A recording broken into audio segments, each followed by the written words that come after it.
Ready for a digital dive? You're listening to the GZ Chop Shop Podcast, the weekly tech and gaming media podcast that breaks down the latest news, lore, and more. So plug in, because the GZ Chop Shop starts now. Yo, what is up, everybody? Welcome back to another week of the GZ Chop Shop Podcast. I am your host, Project Itachi, joined by my good friend co-host Warners, and it is May the 4th.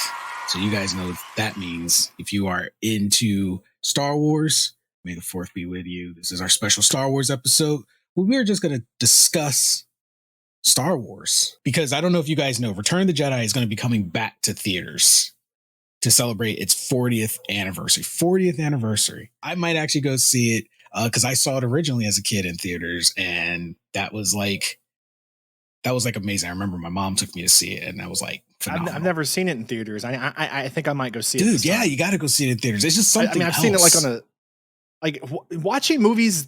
You know, I hate to say it about Star Wars, but watching movies that old on like a modern day TV, it's kind of disheartening because like it kind of looks like fuzzy. Obviously it's fake, right? It's a fictional world, Yeah. but you know what I mean. Like it just looks like it looks worse. Yeah, on a modern day TV. So I'm curious. I'm certainly they'll update it though for like modern day tech and stuff. Oh yeah, and there's probably a theatrical release that they'll actually have for the theater, nice and cleaned up.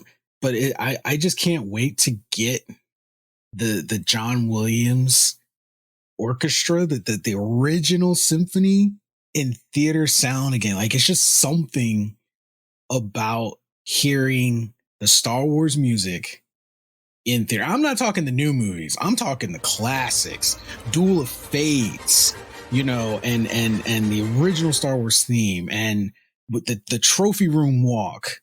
The prequels are classics now. Yeah, the prequels are classics now. Over 20 years old. Yep. Which is funny for any Star Wars fan. If you want to have a good laugh and just feel awkward, watch the throne room walk from A New Hope as it was without the music, as they were filming it without music. It is the most awkward, longest walk of silence you will ever watch, but totally worth it. Totally worth it. When I think about it, though, like Return of the Jedi came out in 1983, I think. Yeah, 1983. And episode 1 came out in 1999. So really, it's a little bit over. What's that? 7.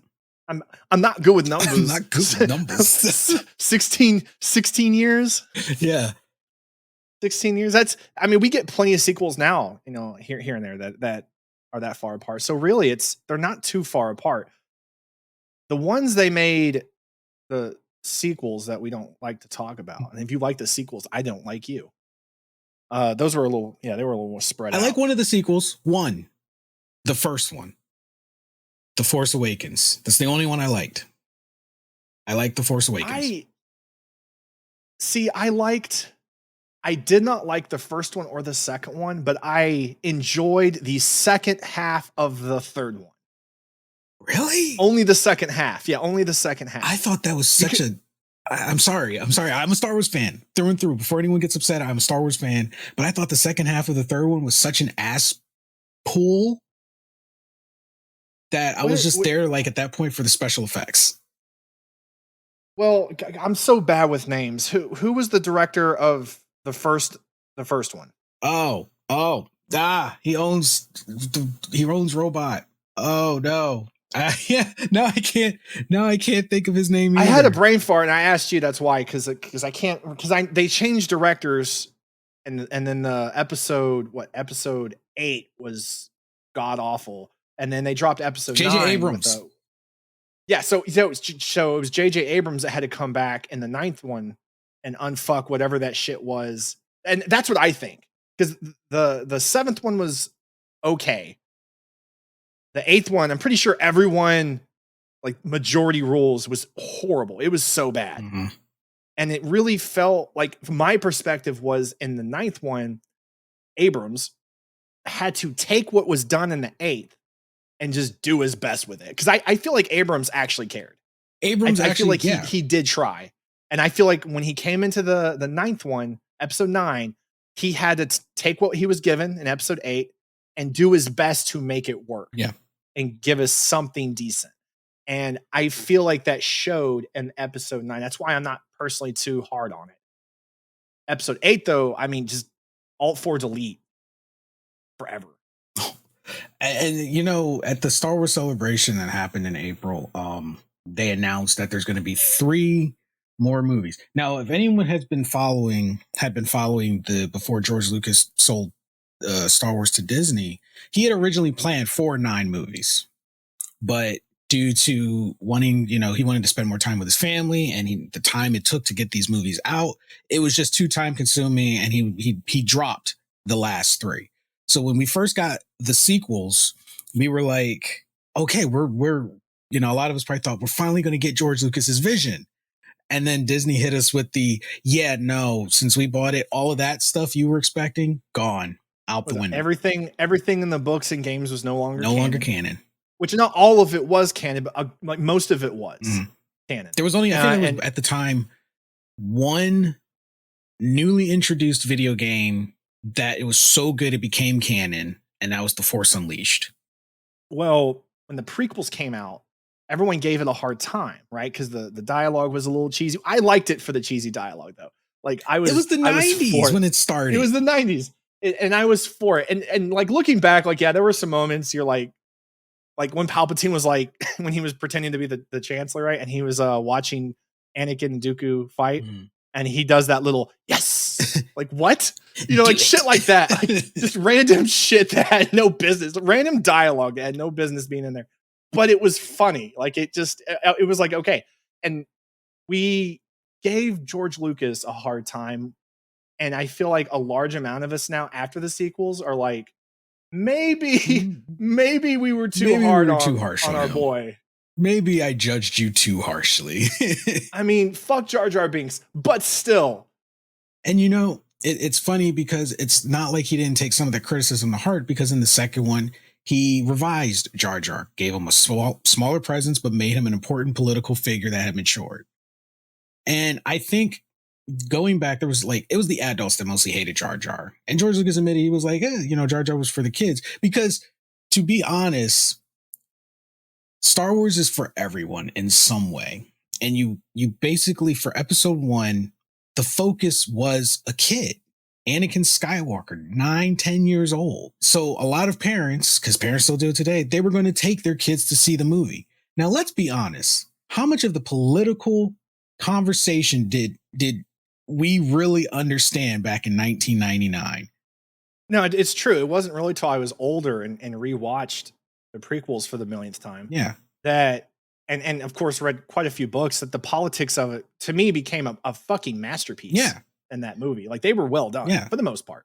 So granted, someone like Jar Jar came in and broke the scene up, but that was because I feel George had good pay. Because a lot of people don't forget, George was a parent. He was a parent. So he probably let his kids watch the movies before we ever saw it. And he probably saw points when his kids were probably like staring off into the space, like lost interest. And if you're in a movie theater and your kids start losing interest in something, in some cases, they might start acting up, ruining the movie for other people because they start getting fidgety and yada, yada, yada. He did that for the parents. When your kids get upset, he's like, but Jar Jar. But Jar Jar. And, you know, and who knows, you know, it's probably a stretch, but I think that's why he did it. Because, yes, as a parent, you hated Jar Jar, but I'm sure your kids hated the politics. So in the end, it's a win-win. But then he was also, George Lucas was a little bit of a menace for being like, but Jar Jar. And then Darth Maul's like, just existing. All of a sudden, next scene's just Darth Maul looking the way he does. A total problem. But look, that works too. Because once again, as an adult, you're getting that suspense. You're getting that action. You're getting that thrill. Here comes this badass Darth Maul. You're pumped up. Here comes this badass Darth Maul. Your kids are scared into their seats. Now, I wonder with the next trilogy that they're going to be working on, which I I read that Rey is going to be a part of this trilogy. Yep. She's reprising. I imagine she's going to be a big part of it. Yeah. I mean, assuming it happens, some years after, making the same mistake Luke made, rebuilding the Jedi. Yeah. So I wonder if Disney is going to look at the criticism and the mistakes of those new sequels they made and make it any attempt here to learn from that and do better. Disney had criticism at go. Disney's had a lot of time to absorb the criticisms. And I will say for some of their shows, it looks like they listen. Mandalorian is a phenomenal show. Attack of the Clones, the way original Attack of the Clones started, it started on Cartoon Network originally, and it started as a voiceless, pure action animation that was freaking phenomenal. For like 5 minutes on a Friday, that's all I would look forward to for a week, for 5 minutes of an episode on a Friday. And then it got a full series that basically fleshed out the entire Clone Wars arc. And it was amazing. And then they got Rebels. So the shows are really fleshed out. And it seems like they pulled from the universe that they said is no longer canon. My whole wish, and I think any Star Wars fans' only wish, is for them to take from the universe that was already created and make that the reality. Because, and JJ almost gave them the blueprint. Because if you look at The Force Unleashed and some of the aspects, some of the stuff is inspired by what was formerly canonical books. They may have flipped some roles around and changed little things here and there, but the stuff was there. Like, I thought we were like, if they go for the Force sensitive, I can't remember the species names. Star Wars fans, help me out here. The Force sensitive bugs that were more of a menace than the Empire. So much so that for a while, some of the rebellion regretted undoing the Empire because they didn't have the resources to deal with these Force sensitive bugs that were just wreaking havoc across the galaxy because the Empire had been dismantled. The only thing that had prevented them from uprising was the Empire, which then you come to find out in a roundabout way, the Empire was protecting the universe from a greater threat by establishing itself as the ultimate power. Once the Empire was dismantled, evil, the worst of two evils. Mm-hmm. Yep. Yeah, and I know the species you're talking about, and I'm so fucking bad with names, dude. It doesn't matter, movies, music. Like, if I hear it or read it, I know what it is. Someone mentions it, but off the top of my head, I'm so fucking bad with names. I think you were telling me something. You had read something or something along the lines who they might be introducing to the sequel. Starkiller. That's right. I think we had this conversation. Yeah. And how we felt about, like, if they wanted to introduce Starkiller into the universe. Starkiller is the one with billions of billions of death count at his hands. Starkiller was he like one of the strongest. Yeah, Starkiller was the Broly Vader was of the Star Wars universe when he became canon. He was the one that Vader was training. Yeah, he was Vader's apprentice. Vader ultimately killed. Because let's be honest, one does not simply snatch Vader's lightsaber out of his hands, let alone being like a 5-year-old kid when you did it. Starkiller was the Broly of the Star Wars universe. He just was raw, untapped power. And the conversation we had is like a lot of people, and I think Disney was trying to circumvent introducing anyone who could be seen as stronger than Vader, because let's be honest, the face of Star Wars really isn't Luke, isn't Leia, isn't even Han. It's Darth Vader. In some way, his presence is always felt in everything. There's always some way they incorporate Vader into the series. Even in the others, in the sequels that we don't like, Vader's presence was heavily felt. Kylo Ren literally tried to be Vader. They even showed Vader's mask. Vader is the face of Star Wars. You say Star Wars, most people are first thought Vader, then everybody else. So I'm curious how they would implement adding Starkiller to this universe, because they kind of just said no to all the canon that was there once Disney had the rights. But outside that, Vader had already killed Starkiller. He'd already killed him. So they'd have to have a backstory that he was there the whole time, and maybe he was somewhere else or some shit, or cloned. Star Wars loves cloning people. In the Obi-Wan show, actually, they had that underground bunker on whatever fucking planet they were on, and they had all those. They were obviously making clones that they were working on, and they made that pretty not subtle. So that's always a possibility. But then we have Rey, and I think a big argument with Rey here is she didn't get any training. She was just a badass. Now, on one hand, you could be like, you can nod your head and be like, I mean, yeah, if she's a Palpatine, maybe she's naturally just a badass. But we still don't like characters that just come out of nowhere and are a badass and do amazing. So they're going to have to introduce Starkiller in a world where Rey is even better now. She's a Jedi Master, I'm assuming, by these next three. And Starkiller would have to be the next big threat.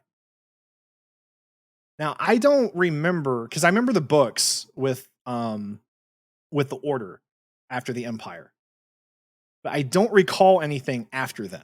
Whatever new books. I think it was just, if I remember it correctly, it was just chaos. But it's been years since I've read a lot of these books. Yeah, and after they made the original stuff canon, I drifted away from the books because I was upset, because I have some of those books and some of them were my favorite storylines.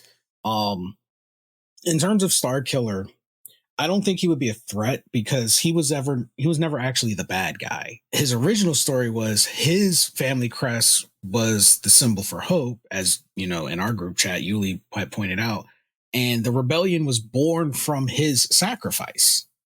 But they introduced Rogue One, which completely removes that as a possibility. So I said, well, if Disney wants to introduce Starkiller, there's three ways they're going to go about it. They're just going to shoehorn him in to pull in old fans and do something completely different with them. Or they can tie into a loose end of one of their movies and say this was Starkiller and Rey found him or came back and found him later. And I believe it was at the end of 8, everyone's least favorite. Towards the end, you see this Force-sensitive child looking up to the stars and reaches his hand out and calls a broom to his hand. And they comment that, the Force is pretty much alive and still out there in many people. And you see this Force-sensitive child use the Force. And then it just ends. So it's kind of like, okay, where do we go from here with that? That's a pretty important, this is something you just leave it hanging out in the air there. That's low hanging fruit. So they could say that child is Starkiller, and then boom, he's tied into the universe, and they just run from there. And then, third option is he just happens to be part of Rey's new Jedi Order, because it's 15 years after the events of the last film. Oh, they already came out and said it's going to be 15 years later. I didn't know that. So that's a lot of time. And if she's a Jedi Master at this point, she's probably got the council well established for 15 years. See, here's the thing though. Like, I accept Rey as a Jedi, and even a Jedi Master, because she did to some extent work with Luke Skywalker. But there were no Jedi left, dude. There were 0 Jedi left, at least to our knowledge, that were at least well known that they would be mentioned. So how would Rey even know who to go to or how to go about restarting the Jedi Order? It just seems like, and not to mention, Luke burned down all of those books. Yeah. So this is my theory, once again, Star Wars fans, feel free to chime in.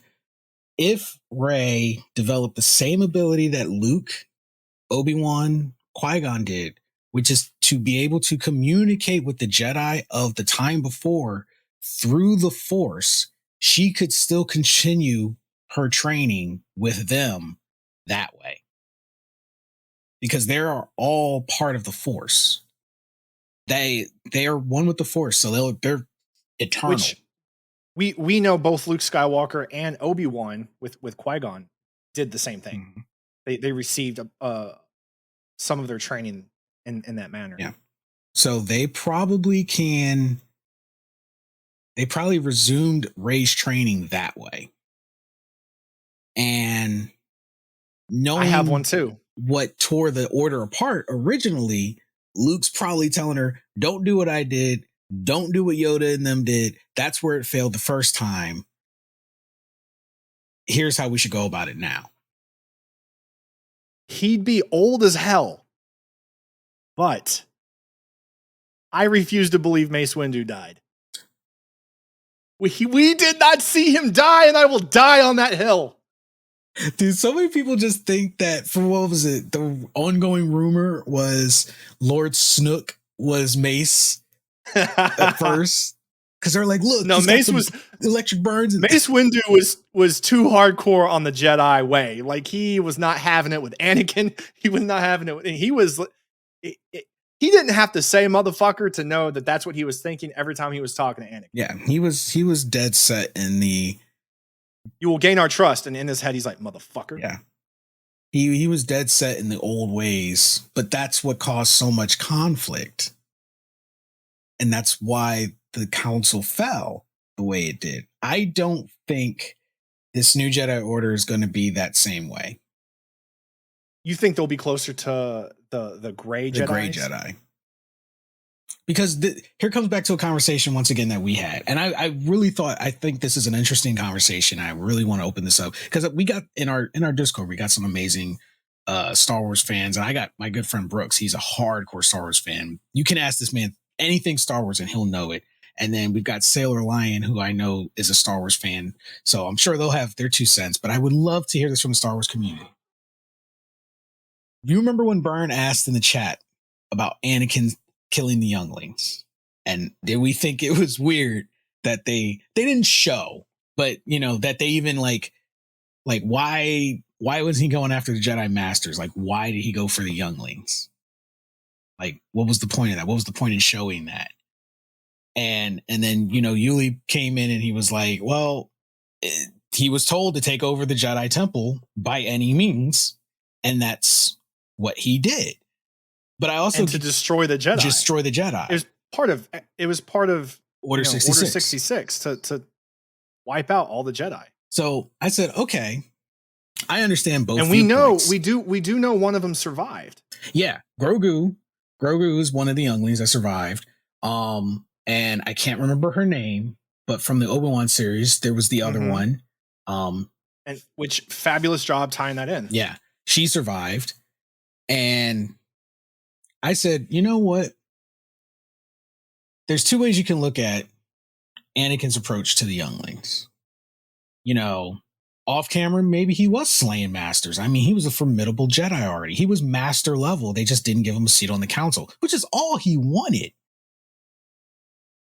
But from their perspective, he was not ready and because of his actions and his clouded thoughts. See, this is why Anakin's one of my favorite characters. I could not be a Jedi. I would have to be somewhere in the middle because Anakin wanted to prove he spent the time that he came in. First of all, he didn't ask for the life he got, but he dealt with the hand he was dealt. I think, even through the Clone Wars, he did his best to keep his emotions in check. I think he would have turned a lot sooner. Oh, he struggled. He was he struggled, and then he really didn't have anyone to actually, like, he couldn't even tell Obi-Wan like everything. Yeah. And I think because he had to keep everything bottled up, obviously when he did let it out, it came off pretty brutally. A lot of people and he would massacre everything around him. Padme prevented Vader for a lot longer just her existence in his life kept him from becoming Vader for a good amount of time. The entire span of the Clone War, you can thank her that he did not become Vader sooner. Because the moment he stepped through the Jedi Council doors, they pretty much called him a threat. If he was so much a threat, and then when first they said the boy won't be trained. So you already dragged him away from his mom, halfway across the universe to reject him at the door. He remembers that. Then, you know, when Qui-Gon offers alternative, they're like, what? But it's Qui-Gon, so they're like, all right, yeah. Qui-Gon. So just keep over there. So after Qui-Gon's unfortunate demise, and Obi-Wan raises Anakin, trains Anakin, instead of seeing how he could have gone, they still kept him at arm's length, but we're not above using him. You don't want to give this man the seat on the council, despite his unlimited potential, knowing he's a huge asset to you. Wow, there was complete child neglect in this series. Yeah, he's the rank of a general. He's led entire armies. Name one battle he legitimately lost where he had to, well, this is a loss. He was an ace pilot, one of the best force wielders, one of the best with a lightsaber, trained by the best. I don't think it was just necessarily fear, which that's what it was. It was fear, and that's something that they preach not to have, because fear leads to the dark side. Yet they were afraid of Anakin, hence they wouldn't let him grow, be closer, and be on the council. Which I argue, I say the fear they felt in him, they never sat back for once and said, maybe we create that fear in him. Because we're afraid of him, he's now afraid of how we view him. It's just a cycle of fear. They didn't even attempt to remove that fear. They just attempted to keep him on a leash. And if you look at any of the shows, and I implore anyone, like beyond the movies, some of these Disney shows, they're actually really good. If you watch the Clone Wars and look at the tactics the Jedi were willing to utilize to achieve their goals, they were not above espionage and assassination, using stealth tactics to take down Sith. Sith will be like right in your face. I am here. I am a problem. You're going to deal with it. The Jedi would literally use espionage tactics, clone armies, and assassination to take you out if they deemed you a threat. So who really is the bad guy here? Because yes, the Sith are ultimately evil, but and guys, I'm gonna say, I hate to say it, I probably would have to be a gray Jedi, because I couldn't be a full Jedi. I'd either be a Sith or a gray. The Sith did not restrict emotional attachment. If anything, it fueled them. The Sith did not conscript younglings. They took you after you had already grown up. So you could look at it and argue the Jedi were conscripting younglings, aka child soldiers, separating them from their families, which that's emotional scarring as well, because your family just willingly gave you up because you had a higher calling. That was the only reason. You have a higher calling, so we're taking your kid. Okay. Now, did they take? Because I don't know this part of the Star Wars lore. I'm sure it's touched on somewhere. Maybe you know it. When they took the younglings in, did they get a choice to leave their families? I mean, I look at Anakin as the perfect example. Or did they example. Get like Master Chief John did? No. You know, here's a clone, we're stealing this kid. No, I think what we saw in episode 1 is how it goes. They come to a planet, and if they happen to find a force sensitive child, I'm pretty sure if they're told no, they leave it alone. But at the same time, they're willing to separate younglings from their families for a life of never-ending conflict. I mean, Look at Jedis. How many limbs did Anakin lose before he became Vader? Like, this man lost the whole arm. Obi-Wan had the high ground. Yeah, the scars. Like, he didn't listen. Yeah, and then loses all the rest of his limbs to a Jedi. Like, and how many of them that we talk about it, but when they finally hit the field as an actual Padawan, Anakin was already on the field with Obi-Wan, because obviously by the age of 10, because Obi was like, oh, he's too old. They start them young. So that means Anakin was already on the field by the time he was 10, 11 years old. Now you got to think about how many of those Padawans don't survive on whatever planet they happen to hit with their Jedi master, or do survive and their master dies. Now they're stranded wherever, surviving on their own. Like, this is the conversation I would love to go deep into, of like the Star Wars Jedi lore. Like I'm not saying the Jedis are the bad guys, but I'm just saying, if anyone knows the true lore of how the Jedi went about getting younglings, I would really like to know. Like, put it in the Discord or send it on our website. Yeah. Let us know, and we'll talk about it at another time. And yeah, definitely a good conversation to have in our one of our lengthy episodes. Which, by the way, guys, make sure to visit our Patreon page, patreon.com/OSM Media. We will probably have this as an after dark topic, because this could go in so many ways, and there's so much to the Star Wars universe. So much can't be covered in the little bit of time we have on our weekly episode, which unfortunately we are all out of time. But guys, if you're a Star Wars fan, please leave your comments. Let us know what you think. Are you excited for the new movies? Are you excited for the new shows? If you are, which ones? Are you not excited? Can you tell us why? We want to hear from the Star Wars community in force. Let us know. And if anything we said has already been answered, please, like Warner said, let us know. We want this information. We want this conversation. So anyway, we're out of here. You guys have an awesome May the 4th. May the 4th be with you. Catch you on the next episode.